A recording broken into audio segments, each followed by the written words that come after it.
No ideological dogma is imposed on the reader in the name of transcendence.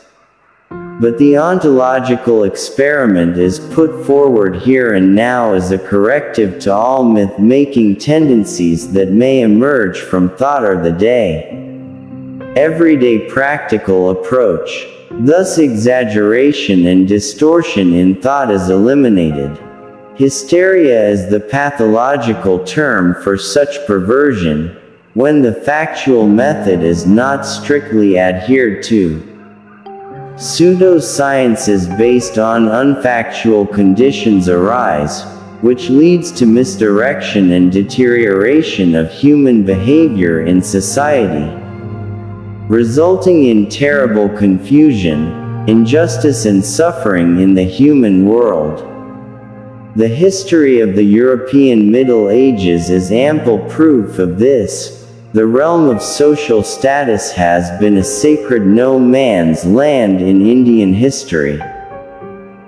Thus in both cases the unintelligent got away with many doctrines that were never, rarely or weakly challenged, all of which worked to the advantage of the power-hungry and ultimately to the detriment of the segregated loyal and innocent masses.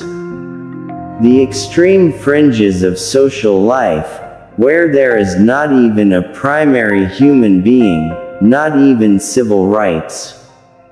If pure thought had nothing to do with reformist programs, at least those who stood for it analogies that support false causes should be avoided so that at least there is no chance of confusion about true human values. A confusion, a kind of smokescreen, where such values are not clearly stated or articulated, where injustice and human error of all kinds thrive. Therefore, meditation on its pure subjects must come to terms with reality. If injustice is to disappear, it is equally important to keep the real-world disciplines of scientific facts pure and consistent with the universal front presented by meditation.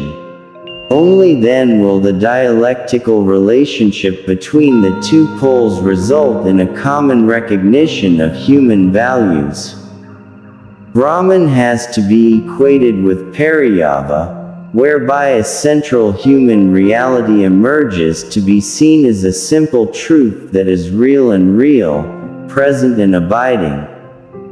Brahmanism is based on an ethnic distinction that arose out of Vedic penetration into Dravidian or pre-Vedic India. It refers to rules such as prohibition of Brahmin marriage with non-Brahmin and refusal to eat with non-Brahmin. The two sets of considerations, some real and some theoretical, were confused and intermingled, resulting in a strange illogical nonsense. The Guru holds up these absurdities for re-examination and re-evaluation, according to criteria emerging from a science of contemplation.